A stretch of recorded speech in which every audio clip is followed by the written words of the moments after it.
And we are back with the fifth segment of the GSMC basketball podcast presented by the GSMC Sports Network. And in this fifth segment, we are going to be talking about the finals matchup, which is most likely going to be the Celtics and the Mavs going into the finals. Now, I say this is going to be the finals matchup because there has not been a single team in the history of the NBA that has ever come back from a 3-0 deficit. That has never happened throughout any playoff series in the entire history of basketball. Never. So, with that in mind, I am fate is going to be against these two teams. Fate is going to be against the Pacers, and it's also going to be against the Timberwolves. These two teams are basically done, as history has shown. Now, if I'm wrong later on, then you can just chalk that up to the list of Nelson's terrible takes, because I've had a lot of them in this postseason. So you can just add that onto the list. And honestly, it would make the series a lot more entertaining than what it has been so far. Granted, the Celtics series, it's been a lot more entertaining than a lot of people give it credit for. There's a running joke going on around the media where they're all saying who's watching the Celtics and Pacers series? It's really boring, yada yada yada. But in reality, it's a very competitive series. The games have all been really close, and they've all been decided by one play or another. And a Jaylen Brown game-tying three-pointer, a Jason Tatum game-leading three-pointer in Game 1, and then a very close game, well, not a really close game, honestly. It was a blowout win for the Celtics in Game 2. And then, but another really close game in Indiana that came down to a Drew Holiday steal. That's a very fun series to watch. And a lot of people were talking about how the Timberwolves series was going to be a lot better to watch, but that hasn't been the case either. The duel between Anthony Edwards and Kyrie has not even been close. Anthony Edwards said he was going to clamp Kyrie. That hasn't happened whatsoever in the postseason. That has not happened. Kyrie dropped 33 points. Is that clamps? That's not clamps. He also hasn't really played that well throughout the entirety of the series. Neither has Cat. And if anything, the Mavs series is a little bit more boring than the Celtics series. But aside from that, not to mention Rudy Gobert playing the worst center in the NBA. I kid you not. The fact that his pick and roll defense is this bad is astonishing to me, because it's how do you go from somewhat slowing down Jokic to not being able to stop a pick and roll? It doesn't make sense. So, as history has shown, it seems like the team that is up 3-0 is going to be the team that ends up going to win the series later in the end. Now, this would mean that the Celtics and the Dallas Mavericks are going to match up against each other in the finals. And this final series, I believe it can feed families for generations. This final series would be one of the craziest series ever, simply because of Kyrie's connection with the Boston Celtics. Now, a little bit of history with Kyrie and the Celtics. So Kyrie, when he was really, really young and incredibly naive and incredibly crazy, just jokes, by the way. Kyrie was on the Cavs with LeBron, and someone's calling me. I don't know why. He was on the Cavs with LeBron in 2017. They ended up losing to the Golden State Warriors. After that year, Kyrie Irving requests a trade from the Cavs, and that shocked absolutely everyone. I couldn't believe that Kyrie would want to request a trade to leave LeBron after they made the finals. And I figured you'd want to run it back, because you're just going to the finals every single year. Run it back until you win. But he ended up deciding to break that cycle, and the team that traded for him surprised me even more, with the Boston Celtics. The Celtics, they came off of they lost to the Cavs in the playoffs, and because they didn't have Isaiah Thomas, the king of the fourth quarter at the time. But they decided to trade Isaiah Thomas for Kyrie Irving. Now, Isaiah Thomas came off of the season averaging 28 points. He was dropping 30 points in the postseason, 30 plus points in the postseason, and they decided to trade him. And I genuinely did not, I was shocked at that trade. I did not expect the Celtics to really give up on Isaiah Thomas that easily for Kyrie. And his time on the Celtics was disappointing and full of criticism from everyone. So, for starters, Kyrie was injured throughout most of the postseason, but the Celtics team was doing really good without him. Then when he was playing in the postseason, the second time around, the second year where he wasn't injured, they actually did worse in the postseason and only made it to the second round as opposed to making it to the Eastern Conference Finals.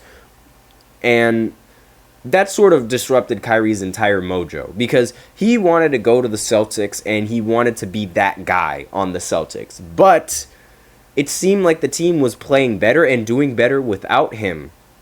And so once he realized that and he decided to request a trade and eventually decided to go to the Brooklyn Nets. This soured a lot of people's opinions, like a lot of Boston fans' opinions on Kyrie Irving because they felt wronged by him. And I don't blame him.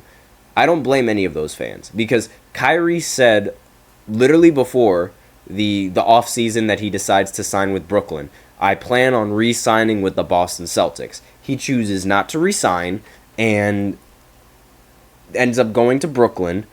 And then the Celtics fans, they all just despise him later on, and which makes total sense.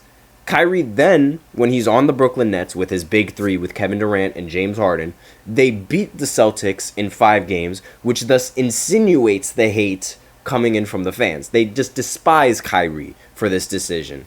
And Kyrie, when he was in that playoff series, I believe it was Game 3, he stepped on the Celtics logo. I believe, I don't remember exactly what game it was, but I remember he stepped on the Celtics logo.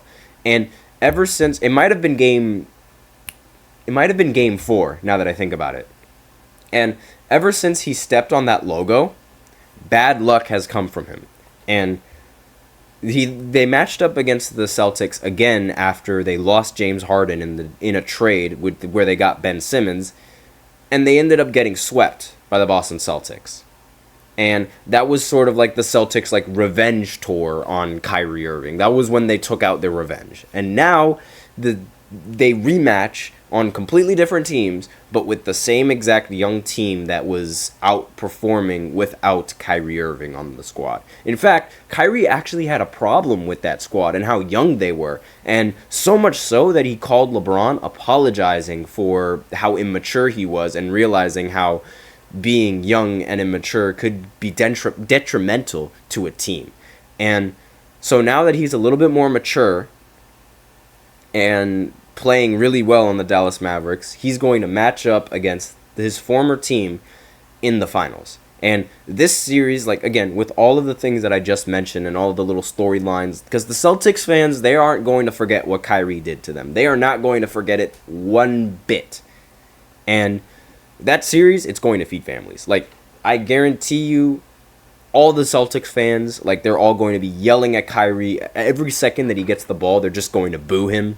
Similar to how in Oklahoma, every single time Kevin Durant got the ball, he got booed.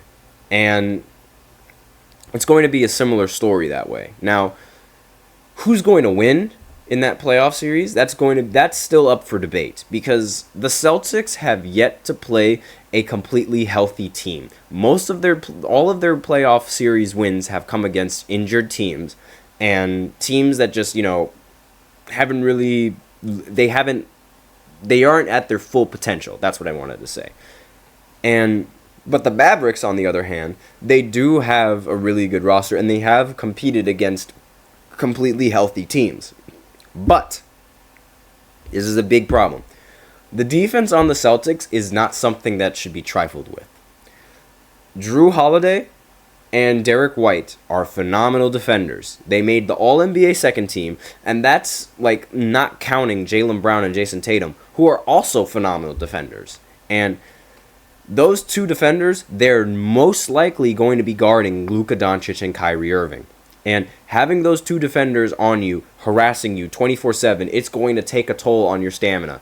And it's really like what makes this team so dangerous, like the Celtics, is how they can have those two defenders guarding you and still like just focus on guarding you. Like they don't even have to do anything offensively because Jason Tatum and Jaylen Brown could provide offensively along with Al Horford and the potential, rehabilitation of Kristaps to be able to play in the series. So the only thing that that Drew Holiday and Derek White would really have to worry about is guarding Kyrie and Luka.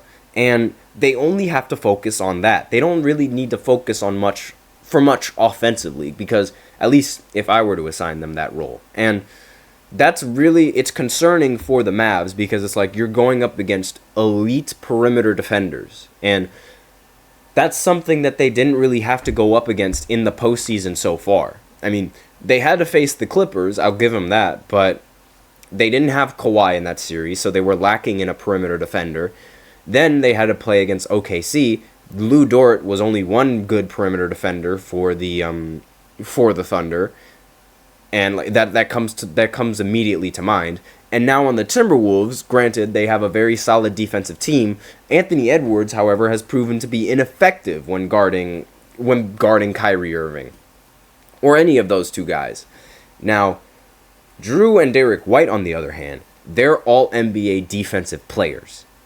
And it's totally different going up against all defensive players as opposed to, good defenders. Completely different scale, completely different level. So that's mainly like the concern that I have for the Mavericks and their chances of winning, because it's all going to be determined by how well Kyrie and Luka can play against all NBA defenses.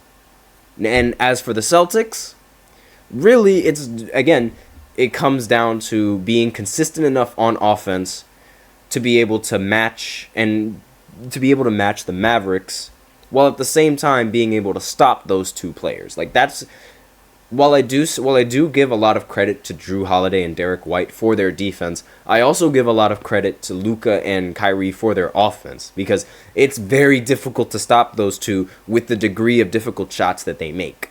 It's like they could have an off game or they can have a good game. It really, we have no idea. But that's all that I have for this fifth segment, and that is going to be the end of the show. So thank you so much for tuning into the GSMC Basketball Podcast, presented by the GSMC Sports Network. Your support means a lot to us, so please remember to subscribe to the show, leave a positive review. It really does make a difference. We also invite you to follow us on Facebook, Twitter, TikTok, and Instagram for more content and updates. And as usual, please remember to use the link in the description to get your comments recognized, or the link displayed below the ticker on every single show segment. That is GSMCPodcast.net. It really helps the show, makes the show much more interactive between myself and you guys. That is all I have for you all today. Thank you so much for tuning in. I am your host, Nelson, and as always, take care.